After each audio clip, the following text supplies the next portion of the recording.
નમસ્કાર દર્શક મિત્રો, આપ જોઈ રહ્યા છો નિર્માણ ન્યૂઝ કાર્યક્રમ હોટ ટોપિક સાથે. આપની સમક્ષ હું છું પ્રીતિ તિવારી. દર્શક મિત્રો, આજે ખૂબ જ મહત્વપૂર્ણ દિવસ છે, ચિલ્ડ્રન્સ ડે, બાળ દિવસ, જેની ઉજવણી દેશભરમાં થઈ રહી છે.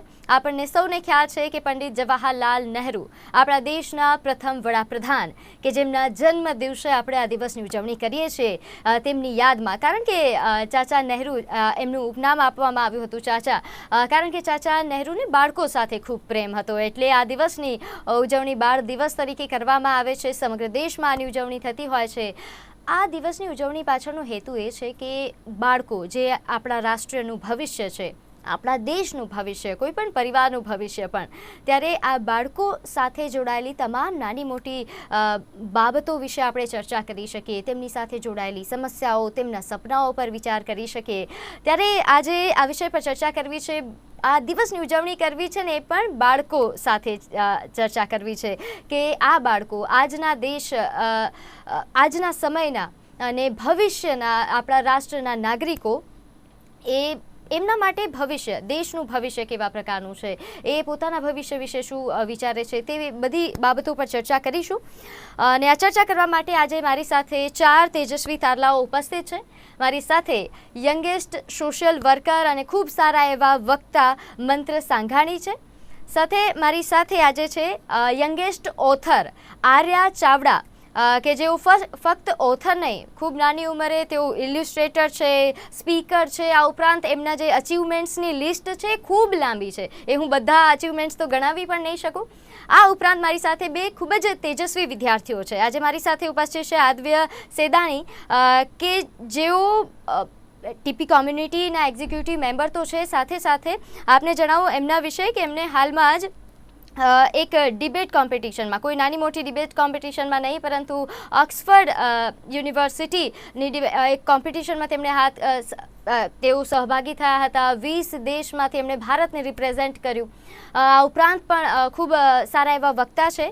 આ ઉપરાંત મારી સાથે છે પ્રગતિ, જે ખૂબ તેજસ્વી વિદ્યાર્થી છે. હાલમાં જ 10મામાં તેમણે ઓલ ઓવર ગુજરાતમાં, ગુજરાત બોર્ડમાં તેમણે 4થો ક્રમાંક હાંસલ કર્યો અને ખૂબ સારા એવા વક્તા છે. પહેલાં તો આપ ચારેયનું નિર્માણ ન્યૂઝ પર સ્વાગત છે. Thank you. શરૂઆત મંત્ર આપનાથી કરું છું. આજે બાળ દિવસ, ચિલ્ડ્રન્સ ડે, પહેલાં તો આપ ચારેયને ચિલ્ડ્રન્સ ડેની ખૂબ ખૂબ શુભકામનાઓ. Happy children's day. Thank you.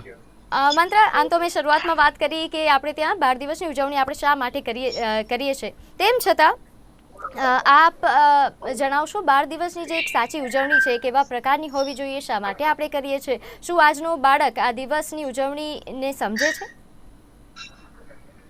આજનો બાળક આપણી સંસ્કૃતિથી થોડો છૂટો પડી રહ્યો છે, પણ ટેકનોલોજી અને ઇન્ટરનેટથી એ જોડાઈ રહેલો છે. અને ચિલ્ડ્રન્સ ડે ની વાત કરું તો ચિલ્ડ્રન્સ ડે આપણે આપણા પૂર્વ ફર્સ્ટ વડાપ્રધાન શ્રી જવાહરલાલ નહેરુના ઓનરમાં બર્થડે, આજે તેમનો બર્થડે છે, એટલે એને ઓનર કરવા માટે બનાવીએ છીએ. સિન્સ નવેમ્બર 14, 1964 આપણે આ દિવસનો સેલિબ્રેશન કરીએ છીએ. જી બિલકુલ. અને સાથે હવે આર્યા, વાત તો થઈ ગઈ કે બાળ દિવસની ઉજવણી આપણે શા માટે કરીએ છીએ, પરંતુ કારણ કે આજે ઉજવણી કરી રહ્યા છો, પહેલા તો મને એ જાણવું છે, આજે આ દિવસની ઉજવણી આપે કઈ રીતે કરી? આજે મેં આ ઉજવણી મારા નાના જુનિયર્સ સાથે કરી. તેમને મળ્યો, તેમને પ્રોબ્લેમ્સની બારેમાં જાણ્યું, તેમને સજેશન્સ આપ્યા, એને એડવાઇસ કરીને, અને આપણા જે હિસ્ટ્રી છે, રીચ હિસ્ટ્રી ઓફ ઇન્ડિયા, તેને બારેમાં સમજાવીને મેં આજના દિવસની ઉજવણી કરી. ખૂબ સરસ. કારણ કે જી બોલો. હા, કારણ કે એ જ આપણું જે કલ્ચર છે ઇન્ડિયાનું, એ જ આપણને બધા કન્ટ્રીથી, આખા વિશ્વથી અલગ બનાવે છે. વાસુદેવ કુટુંબકમ. અને આપણું જે કલ્ચર છે, આપણા જે લોકો છે, એ સર્વેને સેમ ભાવથી રાખે છે. અલગ અલગ લેંગ્વેજીસ, અલગ અલગ shade of skin, and still we are together, unity in diversity. હવે આરે આ વાત તો થઈ ઉજવણીની, કઈ રીતે આપણે ઉજવણી કરવી જોઈએ, શા માટે કરીએ છીએ. હવે મને એ જાણવું છે, પહેલાં તો મને આપના વિશે જાણવું છે આર્યા, કારણ કે એ ઉંમરમાં કે જ્યારે આપણને વાંચવામાં કંટાળો આવે, બાળકોને બુક્સથી નફરત થઈ જતી હોય છે, તમે તો બુક્સ લખી નાખી છે.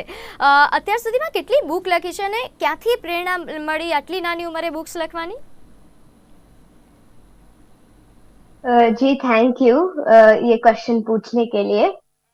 आज तक मैंने 11 बुक्स लिख दी है और यूनेस्को हेडक्वार्टर्स पेरिस मेरी सभी बुक्स को सपोर्ट करती है, फॉरवर्ड करती है और पेट्रोनेज करती है। मैं मेरी बुक्स हेरिटेज प्रिजर्वेशन और एनवायरनमेंट कंजर्वेशन यानी पर्यावरण संरक्षण पर लिखती हूँ। और मैंने बुक्स लिखना और मेरी जर्नी तब शुरू हुई थी जब 2017 में, जैसे आपको पता होगा, अहमदाबाद इंस्क्राइब हुई थी India first UNESCO world heritage city.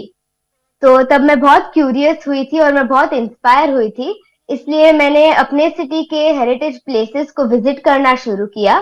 और क्योंकि ड्राइंग मेरी एक पैशन है, इसलिए मैंने मेरे हेरिटेज साइट्स को ड्रॉ करना शुरू किया। क्योंकि मेरे फादर एक सर्जिकल गैस्ट्रोएंटरोलॉजिस्ट है, मेरे सभी आर्ट प्रोसीड्स मैंने शुरू किया डोनेट करना शुरू किया for under privileged cancer patients के ट्रीटमेंट के लिए। और वैसे ही अहमदाबाद म्युनिसिपल कॉर्पोरेशन और गवर्नमेंट ऑफ गुजरात ने मेरे काम को सपोर्ट करना शुरू किया। और जैसे ही उन्होंने सपोर्ट किया मेरे काम को, मैं इंस्पायर हुई और मुझे लगा कि मुझे एक बुक भी लिखनी चाहिए अपने खुद के सिटी के हेरिटेज पर, ताकि मैं मेरे एज के चिल्ड्रन को इंस्पायर कर सकूं और उनके साथ कनेक्ट हो सकूं और शेयर कर सकूं कि हमारा हेरिटेज बहुत इंपॉर्टेंट है आज के जनरेशन के लिए और फ्यूचर जनरेशंस के लिए भी। इसलिए मैंने मेरी पहली किताब लिखी, Ahmedabad my city my heritage, और इस बुक को यूनेस्को न्यू दिल्ली और यूनेस्को हेडक्वार्टर्स पेरिस ने बहुत सपोर्ट करा। और इसलिए जैसे ही AMC, government of Gujarat, UNESCO New Delhi और यूनेस्को हेडक्वार्टर्स पेरिस ने मेरे काम को सपोर्ट किया, मैं इंस्पायर हुई कि मैं हेरिटेज के साथ साथ दूसरे टॉपिक्स पर भी बुक्स लिख सकती हूँ। और वैसे ही मैंने हेरिटेज के साथ पर्यावरण संरक्षण, गर्ल चाइल्ड एजुकेशन, पीस और चिल्ड्रंस राइट्स एंड ड्यूटीज पर भी बुक्स लिखी। और आज तक मैंने 11 बुक्स लिख ली है ये टॉपिक्स पर। ખૂબ સરસ. આદ્યા, જે રીતે હમણાં આર્યા વાત કરી રહ્યા હતા, જે વિષય ઉપર જે ટોપિક્સ પણ એમને લખ્યું છે, આખી બુક્સ લખી નાખી છે, એ વિષય ઘણા લોકો એવું માને છે કે વડીલો પણ નથી સમજી શકતા, એના વિશે જાણતા નથી અને એમને તો આખી બુક્સ જ લખી નાખી છે. તો બાળકો વિશે એવી મિથ્યા કે બાળકોને ઘણીવાર ના થાય, નાની નાની બાબતો પર જ ઘરમાં પણ ચર્ચા થતી હોય તો બાળકોને એવું કહી દેવામાં આવે તું બહાર જતો રહે, તને નહીં ખબર પડે. ઘણીવાર બાળકોની ઘણી બધી જિજ્ઞાસાઓ હોય છે, એ સવાલ પૂછે તેમને જવાબ સરખો નથી આપવામાં આવતો, એવી ફરિયાદ રહેતી હોય છે. આપના મતે આજનો જે બાળક છે, જેને એવું પણ ઘણા બધા રિસર્ચ અને ઘણા બધા સર્વે એવું કહે છે કે આજના બાળકમાં ઘણી બધી જિજ્ઞાસાના કારણે એ વહેલો મોટો પણ થઈ જાય છે અને ખૂબ હોશિયાર છે આધુનિક યુગનો બાળક. તો આપના મતે આજના બાળકની જે જિજ્ઞાસાઓ છે, કઈ કઈ બાબતો જાણવામાં એને ખૂબ રસ છે અને શા કારણે બાળકોને સારા અને સાચા જવાબ મળવા ખૂબ જરૂરી છે? હા, આજકાલના જે બાળકો છે એમાં બહુ જ વધારે રુચિ જોવામાં આવે છે કે આજકાલના વિષય શું છે. અને આજકાલના જે બાળકો છે એ બહુ પ્રગતિશીલ દિશામાં જઈ રહ્યા છે, કેમ કે એ લોકોને નાકી જે એ ઉંમરની ચીજો જાણવું હોય પણ આગળ બી એમને દેશને કેવી રીતે હેલ્પ કરાય, આગળ હજી પોતે એન્વાયરમેન્ટને કેવી રીતે હેલ્પ કરાય એની રુચિ બહુ આગળ જઈ રહી છે. આજકાલનું જે યુથ છે, આજકાલના જે બાળક છે, નાકી સોશિયલી સ્માર્ટ છે પણ એ લોકોના લાઈફમાં એક બહુ પર્પઝફુલ લાઈફ છે. એ લોકોની એક લાઈફ છે એ લોકોમાં જે બહુ પર્પઝ હારે આવી રહી છે. તો જે આજનું બાળક છે એ મને દેખાઈ રહ્યું છે કે બહુ દૂર જાય છે. અત્યારે હું ટર્નિંગ પોઈન્ટ કમ્યુનિટીમાં એક મેમ્બર છું, તો ત્યાં મારા એજના બાળકોના હારે મારું રોજ ઉઠવા બેસવાનું થાય અને મને જોવા મળે કે આજકાલના જે બાળકો છે એ લોકોની થિંકિંગ આજે ખાલી ગુજરાત સુધી સીમિત નથી. એ લોકોને આજે પૂરા દેશને હેલ્પ કરવું છે, આગળ વધારવું છે અને આગળ હજી કેવી રીતે આપણે ચેન્જ લાવી શકીએ આપણા દેશમાં, એ બહુ વધારે ઇમ્પોર્ટન્ટ છે. અત્યારે જ રિસેન્ટલી એક ઇન્સિડન્ટ થવામાં આવ્યું હતું કલકત્તામાં આરજે કારનું. તો એ જ ઇન્સિડન્ટની બાબત પર મારા કોક મિત્રો અમે સોશિયલ મીડિયા પર એક કેમ્પેન શરૂ કર્યું હતું અને એના જ બાબતે સોશિયલ મીડિયાની હેલ્પથી અમે 300 થી 400 લોકો ભેગા કર્યા.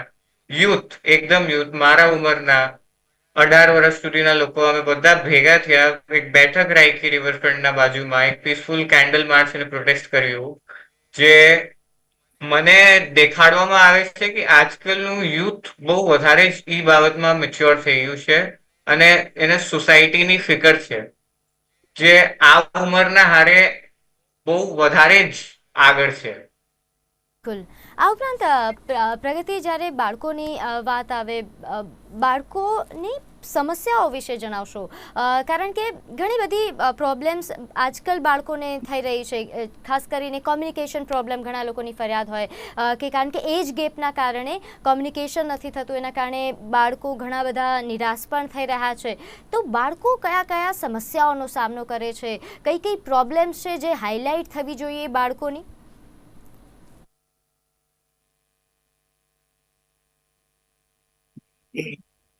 હા મેડમ, બાળકોની સમસ્યાઓ વિશે વાત કરું તો આજના સમયમાં બાળકો જે છે, પહેલાના સમયમાં એકબીજા સાથે મોબાઈલ નહોતો તો એકબીજા સાથે વધારે લોકોને મળતા, એકબીજા સાથે વાત કરતા. પરંતુ હવે મોબાઈલ આવી ગયો પછી તો એ મોબાઈલમાં જ વધારે રહે છે, તો એ એકબીજા સામે પોતાના જે ઇમોશન્સ છે એ એકબીજાને વ્યક્ત નથી કરી શકતા. એક તો પછી સ્ટેજ ફિયર ઘણાને હોય છે કે જયારે વધારે લોકોની સામે બોલવું હોય તો એ ત્યારે બોલી નથી શકતા. પછી બીજી સમસ્યા વિશે વાત કરું તો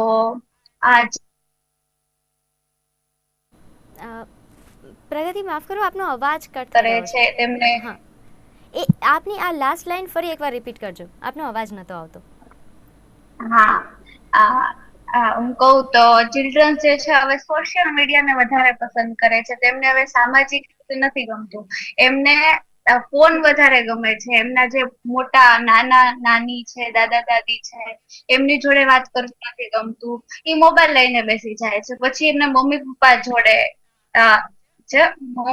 જોડે ઝઘડો થાય, એવું બધું થાય છે. તો એ એક મોટી સમસ્યા છે કે આજે બાળકો જે છે એ ઘરના બધા સદસ્યો કરતા છે ફોન ને વધારે પસંદ કરે છે. એના કારણે બહુ મોટા પ્રશ્નો ઉભા થાય છે. મંત્રા, આ ખૂબ જ સિરિયસ પ્રોબ્લેમ છે. પહેલાના સમયમાં બેસ્ટ ફ્રેન્ડ્સની જ્યારે વાત થતી હતી તો આપણા સ્કૂલમાં અથવા તો આપણી આસપાસ રહેતા જે આપણા મિત્રો, જે આપણી સાથે રહેતા હોય, એ બેસ્ટ ફ્રેન્ડ હતા. હવે આજકાલ એવું માનવામાં આવે છે કે બાળકોનો બેસ્ટ ફ્રેન્ડ એમનો ફોન જ બની ગયો છે. તો એ ખૂબ જ સિરિયસ પ્રોબ્લેમ થઈ રહી છે. તો આપના મતે તમે પણ જ્યારે આ સમસ્યાઓ વિશે વિચારો તો શું સોલ્યુશન શું આવી શકે? કઈ રીતે આપણે બાળકોને ભલે આધુનિક યુગમાં એમને સ્માર્ટ બનાવીએ, ટેકનોલોજી એમને શીખવાડીએ, પરંતુ એના એડિક્ટ ન બની જાય, એના માટે શું ધ્યાન રાખવું જોઈએ? મારા હિસાબથી તો દર સિક્કાના બે પહેલું હોય છે, એક સારું ને એક ખરાબ. અગર આપણે અત્યારે ટેકનોલોજીના સારા પહેલુમાં જઈએ તો દુનિયા બહુ ફાસ્ટ ફોરવર્ડ થઈ ગઈ છે. વેધર ઇટ બી કે કોઈ ટ્રેન્ડ છે તે થોડા દિવસોમાં ચેન્જ થતો રહે છે.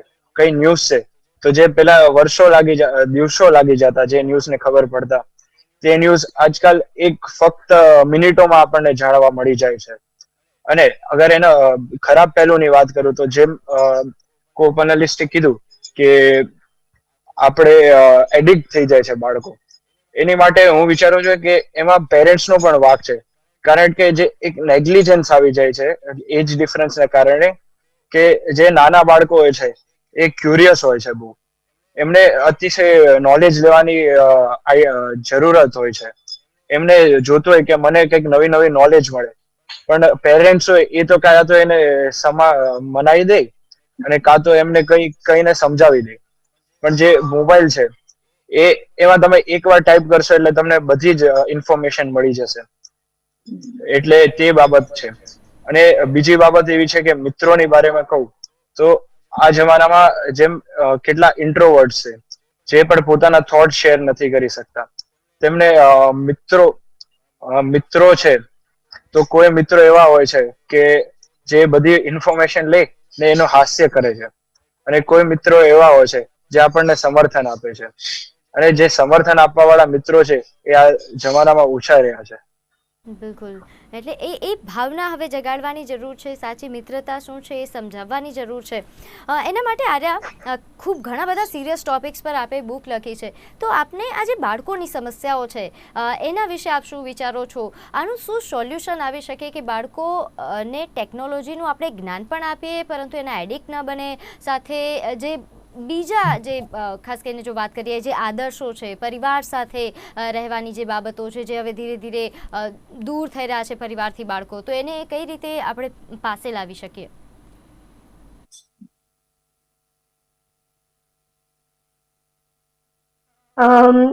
मेरे मत से मुझे ऐसा लगता है कि पेरेंट्स को भी उतना इक्वली ही एफर्ट देना चाहिए जैसे एक चाइल्ड देता है. मैं यहाँ पर ये शेयर करना चाहती हूँ कि मेरे पेरेंट्स और मेरे फैमिली और मेरे स्कूल के सपोर्ट के साथ साथ यूनेस्को के सपोर्ट के साथ साथ ही मैं जहाँ पर हूँ वहां पर मैं पहुंच पाई हूँ. और मेरे बुक्स और मेरे कैंपेन्स के द्वारा मैंने मेरी क्यूरियोसिटी फुलफिल की है, और मैं मेरे एज के यूथ के साथ मेरे कैंपेन्स के द्वारा कनेक्ट होना चाहती हूँ और उनसे उनकी क्यूरियोसिटी फुलफिल करवाना चाहती हूँ. इसलिए मैं कैंपेन्स और मेरे प्रेजेंटेशंस लेती हूँ प्रिजर्वेशन ऑफ कल्चरल हेरिटेज और sustainable living caring for climate के ऊपर, क्योंकि मैं पर्सनली ऐसा चाहती हूँ कि मेरे कैंपेन्स और मेरे बुक्स के द्वारा मैं ऐसा अवेयरनेस स्प्रेड करूँ कि खाली एक देश में एक आर्या ही ना हो, पर आर्या सब जगह हो. हम सब साथ में मिलकर अवेयरनेस स्प्रेड कर सके आज के क्रूशियल टॉपिक्स पर, और एक सब हम साथ में मिलकर काम कर सके. આર્યાના માટે જે ફ્યુચર ઇન્ડિયા છે એ કેવું છે, કે ફ્યુચરમાં તમે ઇન્ડિયાને કેવું કઈ રીતે જોવા માંગો છો, કેવી ઇમેજ આવે છે ફ્યુચર ઇન્ડિયાની વાત વિચારીએ ત્યારે? मैं जब फ्यूचर इंडिया के बारे में सोचती हूँ, मुझे बस यही लगता है कि इंडिया के पास सबसे ज्यादा यूथ का पोटेंशियल है, इसलिए सबसे ज्यादा यूथ को साथ में मिलकर काम करने की जरूरत है. क्योंकि मुझे ऐसा लगता है कि हम सब यूथ कल के टॉर्च बेरर्स हैं, और हम सब अगर साथ में मिले तो हम खाली हमारे देश को नहीं, हम पूरी दुनिया को बदल सकते हैं. આપના મતે આજના સમયમાં જ્યારે જેન્ઝીઝને લઈને એવી માન્યતાઓ ફેલાઈ રહી છે કે એમને ફક્ત રીલ્સ બનાવવામાં, સોશિયલ મીડિયામાં, ફોનમાં ઇન્ટરેસ્ટ છે, એવા સમયમાં આદવ્ય કેવા ફ્યુચરની કલ્પના કરે છે? એમને કેવું ફ્યુચર જોઈએ છે? ફ્યુચર ઇન્ડિયાની શું કલ્પના છે તમારા મનમાં? એ હિસાબથી હું જોઈ રહ્યું છું કે આજકાલનું જે યુથ છે એક નાનકડું પર્સન્ટેજ છે જે સોશિયલ મીડિયાથી જરાક ડાયવર્ટ થઈ ગયું છે. પણ બીજું હું જે અત્યારે જોઈ રહ્યો છું કે જે યુથ છે એનામાં એક બહુ ક્રિએટિવ એંગલ આવી રહ્યું છે. આજનું જે યુથ છે એ બહુ વધારે ક્રિએટિવલી આગળ વધવાની કોશિશ કરે છે, અને એનું દિમાગ ટેકનોલોજીમાં, આર્ટિફિશિયલ ઇન્ટેલિજન્સ જેવી બાબતોમાં બહુ આગળ વધી રહ્યું છે. તો હું જે હિસાબથી ફ્યુચર ઇન્ડિયાને જોઉં છું કે હવે ઇન્ડિયામાં બહુ વધારે જ ક્રિએશન્સ આવવાની છે, બહુ વધારે જ મોટા મોટા વેન્ચર્સ આવવાના છે. જે હિસાબથી આપણા ઇન્ડિયામાં પહેલા ગૂગલ જેવી કંપનીઝ બહારથી આવી રહી હતી, હું એવી રીતે જોઉં છું કે હવે ઇન્ડિયાથી શાયદ માર્ક ઝુકરબર્ગ જેવા માણસો નીકળશે, અને જે આપણા અનમોલ રતન, જે આપણા એકચ્યુઅલ ભવિષ્ય, જે આપણા બચ્ચાઓ છે અહીંયાના, એ સોશિયલ મીડિયાને એક એવી તરીકાથી યુઝ કરશે કે એ આગળ આપણને જ વધારે અને આપણા દેશનું માન વધારે. પ્રગતિ, આપના મતે આજના સમયમાં જ્યારે હવે બાળકો ઉપર જવાબદારીઓ પણ વધી રહી છે અને ભારત કે જેને યુવા દેશ માનવામાં આવે છે, એટલે ભારતના ભવિષ્યની એક ખૂબ મોટો ભાર હવે યુવાઓ પર રહેલો છે, ત્યારે આ યુવાના મનમાં જે ભવિષ્યનું ભારત છે એની કેવી કલ્પના છે, કેવી ઇમેજ છે? તમને કેવું ભારત જોઈએ? મારા મત મુજબ કહું તો આ ભારત તો બહુ સૌથી વધારે યુવાન ધરાવતો દેશ છે, તો યુવાન જે ઈચ્છે તે કરી શકે.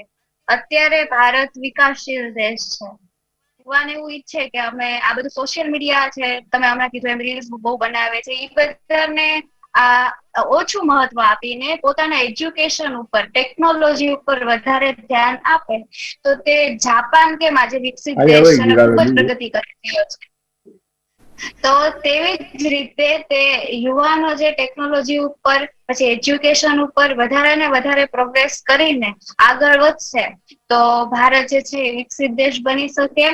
અને યુવાનો જો ઈચ્છે કે તે ભારતને અમેરિકા જેટલું વિકસિત બનાવી શકે તો તે બનાવી શકે એમ છે. પછી યુવાને આજના સમયમાં જે યુવાનો જે તરફ જઈ રહ્યા છે, બધા યુવાનો એવા નથી, પરંતુ વધારે તો સોશિયલ મીડિયાને કારણે એજ્યુકેશન છે, ટેકનોલોજી છે, ભારતને વિકસિત બનાવવા માટેના પ્રયત્ન તો ઓછા કરે છે.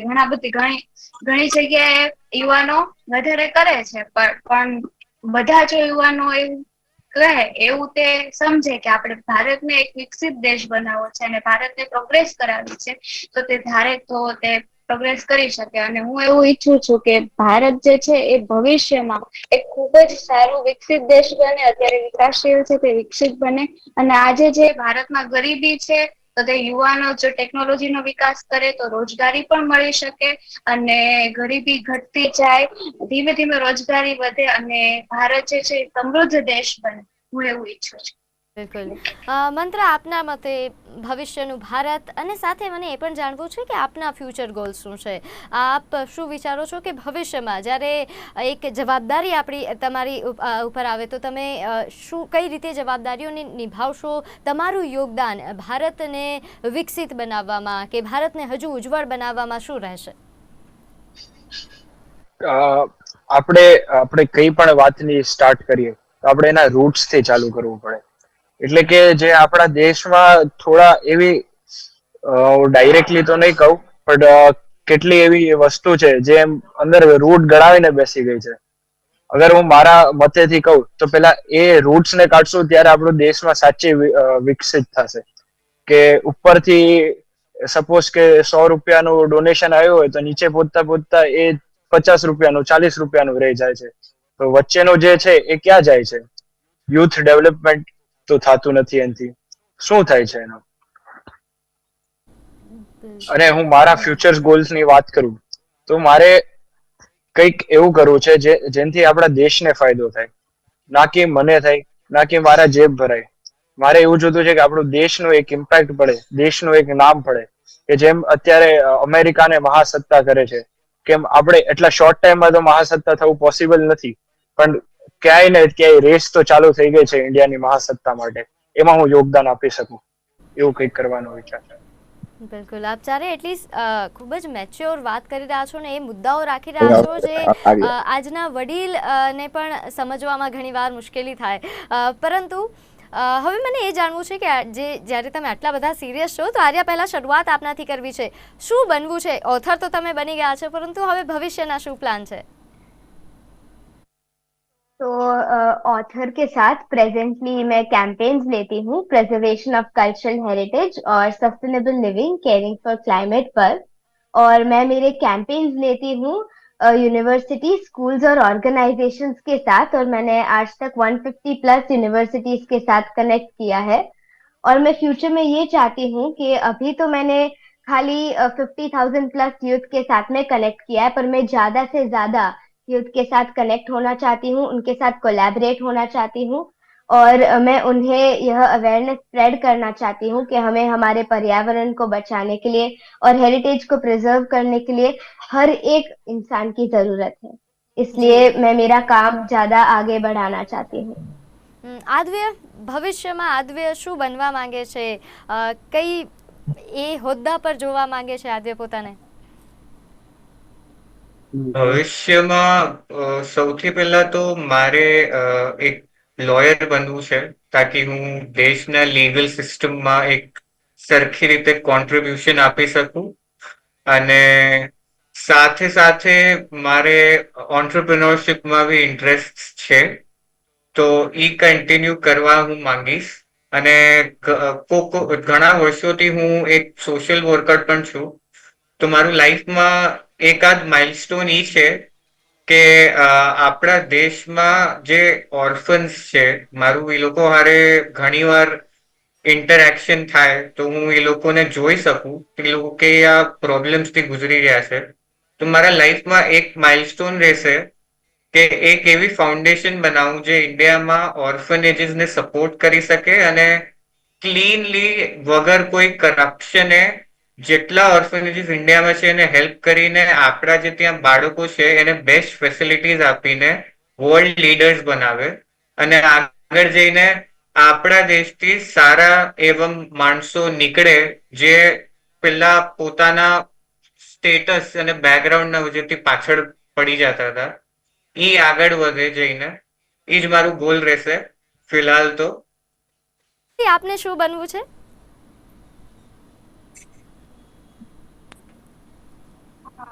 મારું ડ્રીમ છે એક ખૂબ જ સારી ટીચર બનવું. અરે આજે વાહ. ચિલ્ડ્રન્સ ડે છે તો મારા માટે ખૂબ જ મહત્વનો દિવસ થાય. હું મારા વાહ. સ્ટુડન્ટ્સને ખૂબ જ સારા સંસ્કાર આપવા માંગુ છું હમ. અને એક ટીચર બનીને ટીચર જ એવા છે કે જે બીજા ડોક્ટર્સ, એન્જિનિયર એ બધાને સર્જન બિલકુલ કરી બિલકુલ શકે. સાચી વાત છે. તો હા, તો ટીચર જો ઈચ્છે તો તે ખૂબ જ સારા બિલકુલ, અને યુથની આપના જે જેવા રચના કરી શકે. બિલકુલ બિલકુલ આપના જેવા ક્રિએટિવ ટીચરની જરૂરત પણ છે. મંત્ર, આપનો શું ફ્યુચર પ્લાન છે? શું બનવું છે મંત્રને?